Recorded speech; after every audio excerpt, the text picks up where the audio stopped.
টলমল চোখে নিচের দিকে তাকিয়ে আছে রোদ। হাসি বেগম বলে ওঠে, অপয়ালক্ষী একটা মেয়ে, কোনো কাজ ঠিক মতো করতে পারে না। রাগান্বিত হয়ে বলেন, যা, বাথরুমে কতগুলো ময়লা কাপড় রাখা আছে, তাতে কেসে সুন্দর মতো পরিষ্কার করে ছাদে শুকাতে দিয়ে আয়। মাথা নাড়িয়ে হ্যাঁ সম্মতি দিয়ে আস্তে করে চলে যায় রোদ। এই বাড়িতে মার খাওয়া এটাই হচ্ছে তার প্রতিদিন এর রুটিন। কোনো কাজে ভুল হলেই তাকে মার খেতে হয়। সকাল সকাল ঘুম থেকে উঠে অভ্যাস রোদের, আজই তাই।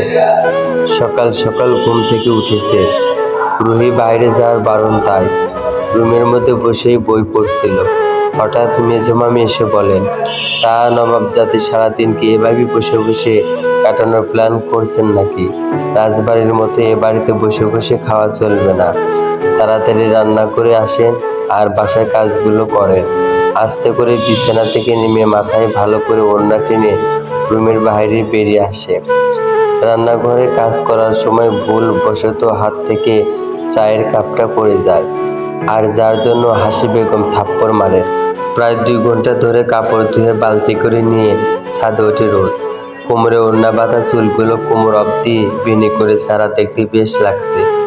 জামা কাপড় শুকাতে দিয়ে যখন রোদ যেতে যাবে, পিছন থেকে কারো ডাক আসে, এই মেয়ে শোনো। কোনো পুরুষালী কণ্ঠ পেয়ে ভয়ে কেঁপে ওঠে রোদ। ভয়ে ভয়ে পিছন ফিরে তাকায়। অয়ন ছাদের এক কোণায় দাঁড়িয়ে আছে। রোদকে এভাবে ভয়ে ভয়ে তাকাতে দেখে অয়ন বলে, ভয় পাবার কিছু নেই রোদ, আমি অয়ন, এদিকে আসো। রোদ কিছুটা স্বস্তির নিঃশ্বাস ফেলে, আস্তে করে সামনের দিকে এগিয়ে যায়। অয়ন বলে, রোদ কেমন আছো তুমি? কালকে আসলাম আর সারাদিন রাতেও কোথাও তোমাকে দেখলাম না, কোথায় ছিলে? রোদ আমতা আমতা করে বলে, আমি আলহামদুলিল্লাহ ভালো আছি অয়ন ভাই, আসলে আমার শরীর ভালো ছিল না, তাই রুমেই ছিলাম। অয়ন ভাই, অয়ন বলে দিল তো মনটা ভেঙে ভাইয়া ডেকে। চমকে তাকায় রোদ। অয়ন হেসে বলে, তোমার মতো এক সুন্দরী মেয়ে যদি ভাইয়া ডাকে, কষ্ট তো তখন কচু গাছের সাথে গলায় দড়ি দিয়ে মন চায় লজ্জার মাথা নিচু করে ফেলে রোদ। অয়ন মনে মনে বলে, আসলে মেয়েটা অসম্ভব সুন্দর, শুধু সুন্দর নয়, মারাত্মক সুন্দর, পুরো চেহারা যেন মায়াতে বরফ। হঠাৎ করে অয়ন খেয়াল হয় রোদের গালে লাল দাগ হয়ে গেছে। ভুকুচকে অয়ন জিজ্ঞেস করে, রোদ কি হয়েছে তোমার গালে, এইভাবে লাল দাগ হয়ে আছে? রোদ কিছুটা চমকে যায়, তারপর বলে, আসলে ভাইয়া তেমন কিছু না, অ্যালার্জির কারণে হয়তো এইভাবে লাল হয়ে আছে। বলেই রোদ মাথায় ওড়না দিয়ে গাল ঢেকে দেয়। অয়ন কিছু বলতে যাবে, তার আগেই নীলা এসে বলে, ব্রো কি করছো এখানে? আর আমি তোমাকে পুরো বাড়িতে খুঁজে হয়রান। নীলয় হঠাৎ রোদ দিকে চোখ পড়তে হাসি দিয়ে বলে ওঠে, এই আমাদের ছোট রোদ না, কত বড় হয়ে গেছে। কেমন আছে রোদ? আমি ভালো আছি ভাইয়া। দুজনে কুশল বিনিময় করে। তারপর নীলয় বলে, শুভ্র ভাই সাথে আমার কিছু জরুরি কথা আছে। রুমে দেখে আসলাম, সেখানেও নেই। শুভ্র নাম শুনতে কেমন যেন কেঁপে ওঠে রোদ। অয়ন সেটা খেয়াল করে। তারপর নিলয়কে বলে, আমাদের বিদেশ থেকে যে বিজনেস স্টার্ট করছিলাম সেটাই তাই নাকি? কি নিয়ে ঝামেলা হয়েছে? সেখানে গেছে শুভ্র। কি জরুরি কথা বলবি আমাকে বল। নিলয় আমতা আমতা করে বলে, ব্রো আমি এইসব বিজনেসের মধ্যে থাকতে চাই না। অয়ন বিরক্ত হয়ে বলে, তাহলে আব্বু চাচা যান, এদের বিজনেস দেখাশোনা কর। নিলয় বলে, ব্রো আমি কোনো বিজনেস সামলাতে পারবো না। অয়ন বিরক্ত হয়ে বলে, কেন পারবি না? ঘোড়ার ঘাস কাটবি? তাহলে নিলয় বলে, এত কিছু থাকতে ঘোড়ার ঘাস কেন কাটবো শুনি? আমি সারা বিশ্ব ঘুরবো আর ব্লগ ভিডিও করব, তারপর বসে বসে খাবো। শুধু এত কষ্ট করার কোনো মানেই হয় না। অয়ন নিলয়কে ব্যাং করে বলে, শালারা তোর ব্লগ ভিডিও আসলে সারা বিশ্ব ঘুরবে আর ব্লগ করবে ব্রো।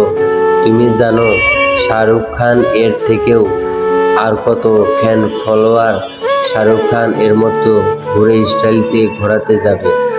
অমন সময় ভিজা কাপড় পানি পড়ে ছিল ছাদে, সেখানে পা স্লিপ কেটে ধপাস করে পড়ে যায়। নিলয় অবস্থা দেখে রোদ অয়ন দুজনে হেসে দেয়। এদিকে নিলয় বেচারা বলে, তালবে সয়কার লয়কাররা কপাল বাড়িতে আসার পর থেকে পড়ে যাবার শুনি লেগে আছে আমার পিছনে। রোদের হাসতে দেখে অয়ন হাসি থেমে যায়।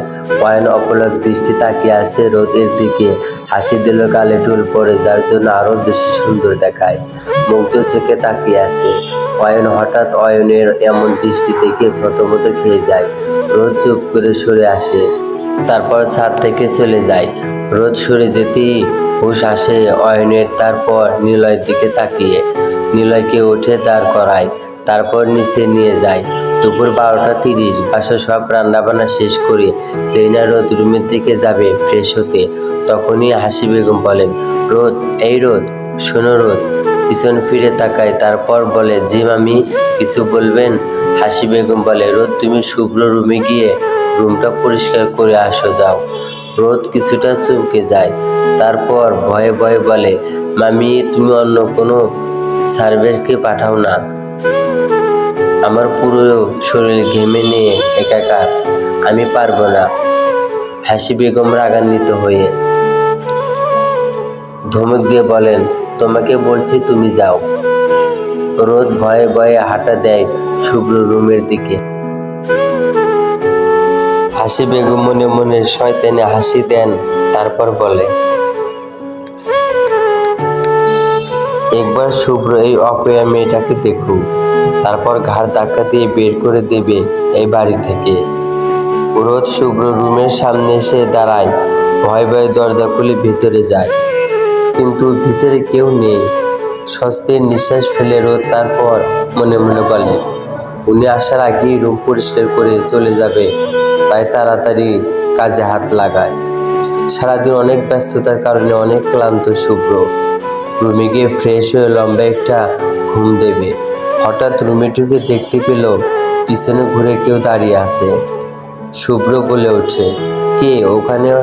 হঠাৎ পুরুষালী কণ্ঠে চমকে ওঠে রোদ। পিছন ফিরে তাকাতেই হাত থেকে শুভ্রকে দেখে। হাতে শুভ্র ফটো ফ্লোরে পড়ে যায়। শুভ্রকে সামনাসামনি দেখে ভয়ে কাঁপতে থাকে রোদ। চলবে।